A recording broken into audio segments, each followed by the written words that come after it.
pitchers and catchers have reported, and yes, I'm going to deviate from what I normally do, and I'm going to talk a little San Francisco Giants baseball. Welcome in, everybody. Seth Floyd Show. I'm your host, Seth Floyd Hansen. Guys, we are crushing it with the subscribers. We're up to 310 when I hit record on this. 310, as I've said, our goal is 500 by September, but I think we can blow it out of the water. Like the rate that we've been adding subscribers is unbelievable. So please, if you're here right now, first time, go ahead and hit subscribe. It does so much for me. My long-term goal is being able to do this full time. You can help me make my dream come true. Just hit subscribe, like the video, comment, tell me what you think.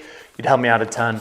Guys, I know I normally do 49ers football, but there is only so many ways that you can say, look, Deebo Samuel probably won't get traded for more than a fifth. You're probably lucky to get a fifth from Deebo Samuel. There's only so many ways I can say Brock Purdy's going to make at least $50 million a year with his new contract whenever he signs it. There's only so many ways I can say, look, I would love to trade for Myles Garrett with the 11th pick, but really we're just going to end up taking a defensive lineman at 11 or trade back and take a defensive lineman, okay?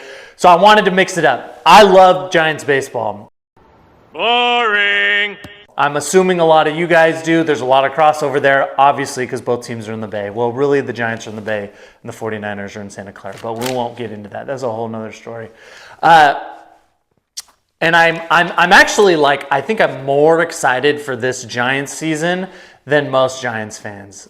As you know, if you're just, you've been living on a rock and you have no idea what's been going on with the Giants, a lot of Giants fans are pretty disappointed that they didn't spend more this offseason. We had high hopes with Buster Posey taking over. Buster, I don't have his name on the back, right? I don't think I do. I got the 2-8, whatever. That was probably not worth turning around. Sorry about that. But we had such high hopes with Buster being the guy now that we're going to spend. And then we signed Willie Adames. I got that notification while I was driving home from Disney World. It was incredible in December. Loved it. And so we thought this was the start of things. And I think where it really took a turn was when we missed out on Corbin Burns. We were in on Corbin Burns. Everyone felt like he was coming to the Giants. He played at St. Mary's like he is a Bay Area guy. And then he ended up with the Diamondbacks. And that kind of set us on a different path. And they didn't really make any other big moves. Okay, we signed Justin Verlander, which I loved. I love that kind of move because it's not super expensive. And I think he's got something left in the tank. But anyway, I'm more optimistic than most. And I'm going to tell you why. That's what this video is. If you are annoyed by people being positive and optimistic about stuff, then just click to a different video because I'm going to tell you why I'm excited for this season. Okay, one, I love baseball in general. There's just something about it. Super nostalgic. It starts warming up. The boredom is excruciating. Fire the Accelerate.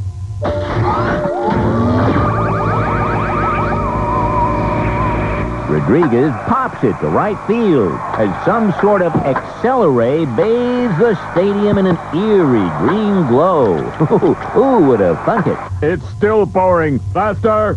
Sunny outside, people playing catch. Man, you got your seeds. Even if you're not at the ballpark, you're like me, you're watching a game, you got to have seeds with you. It's incredible. It's incredible. I think the vibes are higher this spring training than last spring training.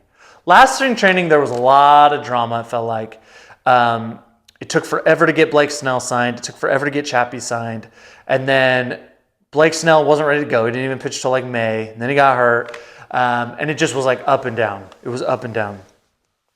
But I'm going to give you reasons. I'm going to give you reasons why I'm more excited about this year. I think the vibes are higher than last year. Okay, and I think you just need to have the right expectations. Guys, there were no moves. There was no moves you could have made this offseason outside of landing Juan Soto, which was not going to happen. Okay, there were no moves you could have made that would have put you on par with the Dodgers. I think you all know that, but so let's keep that in mind. Any moves Giants fans were hoping they were going to make was not going to put you into contention for the division. Not realistically, not on paper. Anything can happen in baseball, but not realistically. So, what then were we hoping for? Well, I know a lot of people were hoping for a Pete Alonso signing. I would have been very okay with a Pete Alonso signing.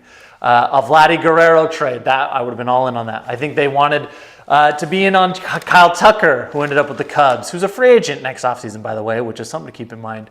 I'm trying to think who else, big names, but whatever. Even Alex Bregman, who just signed with the Red Sox, Those are people I think the Giants fans wish they would have signed, just because And I know it's a lot with the owner. We feel like he cares more about his real estate. He cares more about the bottom line, money in his pocket, doesn't care about winning. I'm not defending him. I'm going to defend Buster a little bit though. Okay? Because what good does it do to just spend money just to spend money when you've got a core of like young dudes that you truly don't know the ceiling on yet? You don't. And so it feels like the front office, Buster Posey, has decided, let's take this year. We missed out on Corbin Burns. Okay, we got Willie Adames. He's our shortstop for the next 7 years. We don't have to rush this thing. Okay, we signed Matt Chapman, long-term deal. We don't have to rush this thing. Okay, why don't we take this season, figure out what these young guys, what their ceiling is. What are they truly? What kind of big leaguer are they really? Okay, and then next season, next off season, going into 2026, we can figure out, okay, like Matos is a dude. He's a starting right fielder in the National League, in the major leagues, and we can just roll with him. We can be excited about him. We do not need to be in that market. Or maybe he's not. And now we know, okay, now we want to spend some money on another bat, because I think Matos' bat is going to come along. I'm very excited about that. My point is this: it feels like they want to take a season to give them a good sample size. So I'm thinking of guys like Matos, Fitzgerald, who was like the most incredible rookie last year, first stretch. Okay, can he be an everyday second baseman? Will his bat continue? I don't know. I think a lot of people are skeptical of that, which is fine. You can be, but you won't know until you give him a shot. Like, the dude has earned his way into being on the field because his bat is there. When it's there, it's there. He's got some pop in his bat. He's fast. He brings a lot of speed to that on the base pass. He brings a lot of athleticism to that infield. And if he can lock it down with his glove, that's a heck of an infield. At least your second short and third base, Chappie, Adames, Fitzgerald could be a really good infield. I know that first base is a sore subject, but it doesn't have to be, guys, because Eldridge is on his way, and that's my thought as to why they didn't go after an Alonso. They didn't try to be aggressive trading for Vladdy Guerrero, because they know Eldridge is waiting in the wings. Now, he's not going to be there opening day, I don't think, unless he hits 20 bombs in spring training. He's probably going to be down in the minors at least half the season, maybe all the season. But I think in 2026, you can count on him being the first baseman. That would be my guess. Okay, but they want to see Matos. They want to see Fitzgerald, Kyle Harrison, and Birdsong. Okay, apparently they're competing for the 5th starting spot. Great. Competition is a good thing. Let's have these guys compete, but can they be true major league pitchers? Okay, so it's kind of I would have loved to have had Corbin Burns, but this is a good thing for a team that needs to figure out what they have. A silver lining is we're going to get to see more of the young guys pitch and see what we truly have. Okay, you're going to be able to really evaluate. McRae, like maybe he's going to get some at-bats. There is opportunity to get these young guys at-bats that didn't get him consistently last year. Because look at what happened with Ramos. What if Matos works his way into like an everyday, or I don't think he's going to be the everyday guy. I think, yes, Stremski's going to be the guy in right field.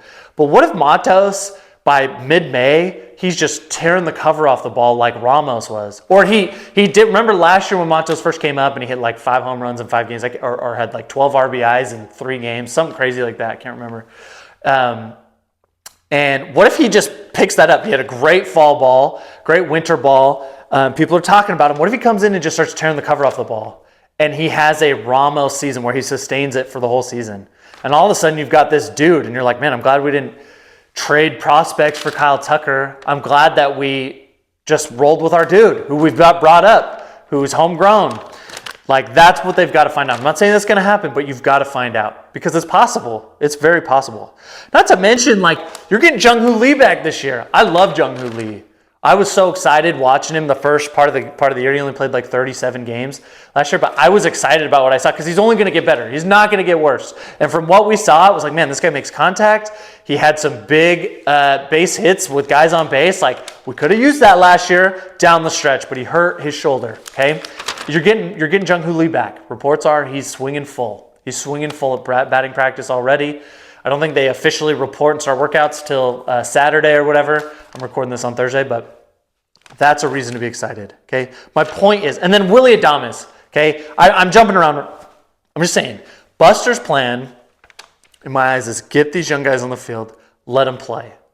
Let them play. Figure out what you have, figure out what you need next season, figure out who's tradable, who's not, and let's go all in on 2026 over for Kyle Tucker and whoever else is going to be on the market. Okay? Things can change rapidly. Now, I want to say vibes are high. A big part of that is Willy Adames. Okay, and I think Willy Adames is going to make a huge difference, not just on the field. Of course, his bat. We're excited about his bat. We're excited to have some stability at the shortstop position. Him and Chappie on the left side of the field is going to be devastating for teams hitting ground balls. It's going to be great. But everything you've ever heard about Willy Adames, if you're like me and you just were trying to get all the Willy Adames content you could, interviews and whatever, and what people have said about him, they all say he is just a 10 out of 10 human being. He's infectious. The energy he brings, he's a leader. People love him. And we could have used a guy I think Chappie's like that. But I think that you need more than just one. And I think that Adames being there with Chappie is going to be huge in that locker room. And you're going to see young guys, and you're going to see these guys play well because of that kind of leadership. Okay, I'm not saying you're going to beat the Dodgers for the division. I'm not even saying you're making the playoffs. But I'm saying you're going to see Willy Adames' impact. And as a Giants fan, that's all I can hope for. You can be like, well, you're just being optimistic. It sucks we didn't spend. Sure, it sucks we don't have a better team on the field. I don't know how good the team is. We have a lot of unknown, but I'll take the unknown of a bunch of young guys versus the known ceiling of a bunch of vets who've been around for 10 years and they're just kind of holding on. Like, you have reason to be excited. And maybe if you're like, look, if we don't make the playoffs in 2025, it's a complete bust, then fine. You're not going to be excited. You're not going to be excited because you're probably not making the playoffs. But if you're like me and you can look long term, because that's what the front office is doing, you have reason to be excited. Okay? And here's my hot take. I'm just making sure I went through everything. Guys, I'm not as comfortable talking baseball as I am football. I was not a good baseball player. I didn't play in high school. I didn't play for the high school team. I played a couple seasons of just like YMCA. I don't know if they call it men's league baseball, but I did. It was freaking amazing. It was the funnest time I ever had with my buddies. Just, we ran the team. Anyway, I wasn't a good baseball player, okay? I wasn't. But I watch a lot of Giants baseball. I watch easily clear 100 games a year, but it's probably closer to 120 watching. I live in Texas. I can't go to the park very much. But on my iPad, every night, like, I'm watching, okay? And I'm passionate about it. I care about this Giants team. Here's my hot take. I think, so last year, the Giants finished with 79 wins, okay? I think the Giants are above 500 this year, which is crazy. And most of you, I know Sport Track or whatever, one of those, not Sports Track, whoever, what is it? Where they do the projections, whatever, have the Giants at like 77 wins or 78. I think you are going to see this Giants team be more of a team this year.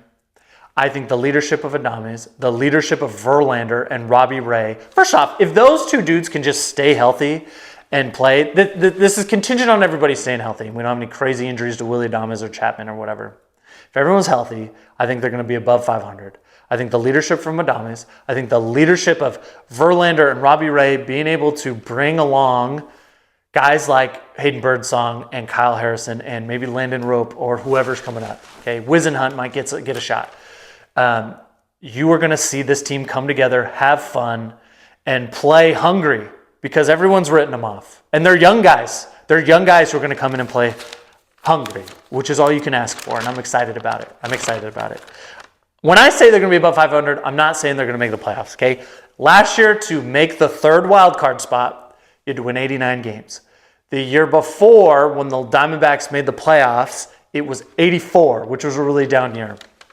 And the year before that, the first year that you had three wildcard teams, I'm trying to remember, I think it was 87 was the third wildcard team.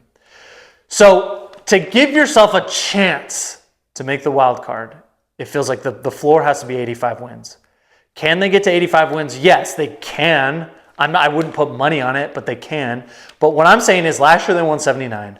I think that this season they're going to win like 83, 82, 83, somewhere right in there. And shoot, if you can win 83, you can win 85. I get it. But if I was going to put money on it, I would say 83 feels like the ceiling. But you're going to see this team play hard. They're going to compete. And I think at the end of the year, you're going to go into 2026 really excited. Like, man, we are just like a Kyle Tucker away. Or we are, I don't know who the free agent pitchers are. We are a free agent pitcher away. We are if Bryce Eldridge comes in and dominates, like, he's going to put us over the hump and we're going to be a 90-win team next year. That's what I think. The only way that doesn't happen is if all of the young guys are just terrible. If Matos can't play in the bigs, if Fitzgerald is just a liability and he can't sustain a bat, if Kyle Harrison really tails off, I know he started off really well and then kind of tailed off at the end of the year. Like, if that continues, then you're thinking a different story. But I really believe in some of these young guys. I really believe in Matos. Okay, I think Jung-Hoo Lee, we only saw 30 whatever games from him. I think he's going to be a huge difference. Okay, I think Fitzgerald, I think he can do it. I think he's an athlete. I think he's a competitor. I think he's going to pleasantly surprise you. I don't think he's necessarily an all-star, but I think he's going to surprise you. You still have Ramos in the lineup. I'm very excited to just see what happens. It's fun to watch young guys who are being counted out have an opportunity to prove people wrong, and I think that's what they're going to do this year. So that's what I think, 82, 83 wins. That's my prediction. You're probably not in the playoffs, but stranger things have happened. Okay, 2021, I know that's an anomaly, but I don't care. I can hold on to that all I want. 107 wins. That team can win 107 wins. Then this team, in my opinion, if everyone's healthy, they can win 85 to 87 games. It's not out of the realm of possibility. And sure, maybe I'm just being optimistic, but I don't give a rip. Okay? This baseball season, I freaking love baseball season. I love the Giants. Okay? You can be mad about the ownership. You can be mad at them for not spending money. That's fine. I'm just choosing to look for reasons why I'm excited about this team. Okay? And the truth is, like some of you are going to say, even if you get to 85 wins, it doesn't guarantee you're in. I think the Diamondbacks are going to be really good. I think the Padres they've got some weird stuff going on. They've lost some people. I think the Padres might take a step back. Doesn't mean they're going to be bad. I don't think they're going to be under 500. But I think you're going to be more on level with the Padres this year. Could be wrong, but that's just the way I see things. Regardless, be excited about the young guys. Watch what happens. Make sure you tune in because it's baseball, guys. It's baseball. We love baseball. I'm just making sure I got everything. We'll see what kind of engagement I get. Thank you for tuning in. Quick Giants video. I mean, I've never done a baseball video in my life, again, because I'm not as comfortable talking about it, but thank you for tuning in. If I get good engagement, a lot of people watch, like, I'll keep doing it, especially the offseason with the Niners. Like, there's only so much you can talk about till you hit free agency, till you hit the draft. I'd love to keep updating Giants stuff. So you let me know. Watch the video and I'll keep doing it. Okay, if I get 10 views on this video, then we'll bag it. We'll go back to just strictly 49er stuff. But ideally, I'd love to do this channel where I talk 49ers and Giants and sprinkle in some other non-sports stuff, but we'll see. We'll see what happens. Anyway, thank you for being here. Thank you for being a part of the channel. If you haven't already, please hit subscribe.